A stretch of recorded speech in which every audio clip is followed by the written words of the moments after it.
ABN Maharashtra में आपका खैर मकदम। मैं हूं मुनीर आरिफ खान। नाजरीन, इस वक्त आम चुनाव के ताल्लुक से पूरे महाराष्ट्र का सियासी माहौल गर्म है।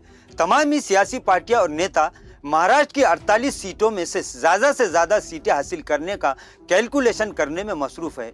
महाविकास आघाड़ी और महायुति में सीटों की तकसीम को लेकर बातचीत आखिरी मरहले में है, तो वहीं दूसरी तरफ महाराष्ट्र की 13 करोड़ आबादी में दूसरी सबसे बड़ी आबादी वाला समाज यानी मुसलमान 2024 के आम चुनाव में एक ऐसी डगर पर खड़ा दिखाई दे रहा है कि इन्हें अब ये समझ में नहीं आ रहा है कि इस वक्त जबकि महाराष्ट्र ही नहीं बल्कि पूरे मुल्क के मुसलमानों की सियासी हैसियत को एक साजिश और प्लानिंग से इतना कमजोर कर दिया गया है कि महाराष्ट्र के करोड़ों मुसलमानों को इसका एहसास तक नहीं हुआ। लेकिन अब यही सियासी लापरवाही मुसलमानों को महंगी पड़ती दिखाई दे रही है।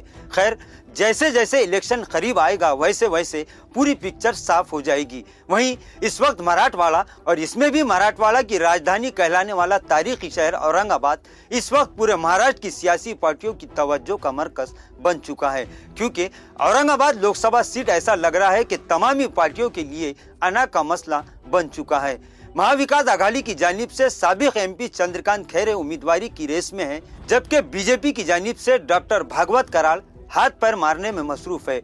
वहीं शिंदे ग्रुप भी ये दावा कर रहा है कि औरंगाबाद लोकसभा सीट पर इनका हक है। इधर अजीत पवार की एनसीपी भी इस सीट को लेकर मुतालिबा कर रही है और किसी भी पार्टी ने अब तक अपने उम्मीदवार का नाम फाइनल नहीं किया है और हो सकता है कि आने वाले एक हफ्ते में पूरा मामला साफ हो जाएगा। इधर वो पार्टी जिसने गुज़िश्ता लोकसभा चुनाव में औरंगाबाद का खिलाफ फतह किया था यानी एमआईएम, अब इसकी जानिब से भी उम्मीदवार को लेकर कंफ्यूजन बढ़ चुका है, क्योंकि मौजूदा खासदार इम्तियाज जलील ने औरंगाबाद की बजाय इस मर्तबा मुंबई से इलेक्शन लड़ने की ख्वाहिश जाहिर की है और इनके इस बयान के बाद तो अब एमआईएम के उम्मीदवार के ताल्लुक से भी अवाम कशमकश में मुब्तला हो चुके हैं।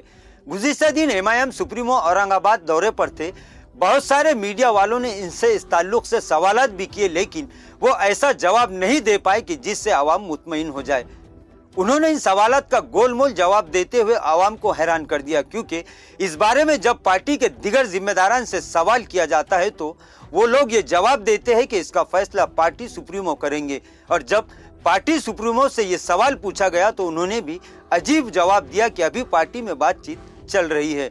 तो आवाम का सवाल ये है कि बातचीत चल किससे रही है और पार्टी सुप्रीमो के अलावा वो कौन है जो इस सवाल का जवाब दे सकता है। बहरहाल इस मामले में भी सस्पेंस बना हुआ है और बहुत जल्द ये सस्पेंस भी खत्म हो जाएगा और कौन कौन सी सियासी पार्टियां इस नशीस पर किस्मत आजमाने का इरादा रखती है ये भी वाज़ेह हो जाएगा। लेकिन तब तक आवाम को इंतजार करना पड़ेगा, क्योंकि जब तक तमामी पार्टियां अपने उम्मीदवारों के नामों का ऐलान नहीं करती तब तक औरंगाबाद लोकसभा सीट कौन फतह करेगा और किस किस में सियासी घमासान होगा ये कहा नहीं जा सकता। लेकिन इतना तो जरूर कहा जा सकता है कि औरंगाबाद लोकसभा सीट पर तमामी सियासी पार्टियों की राल टपक रही है।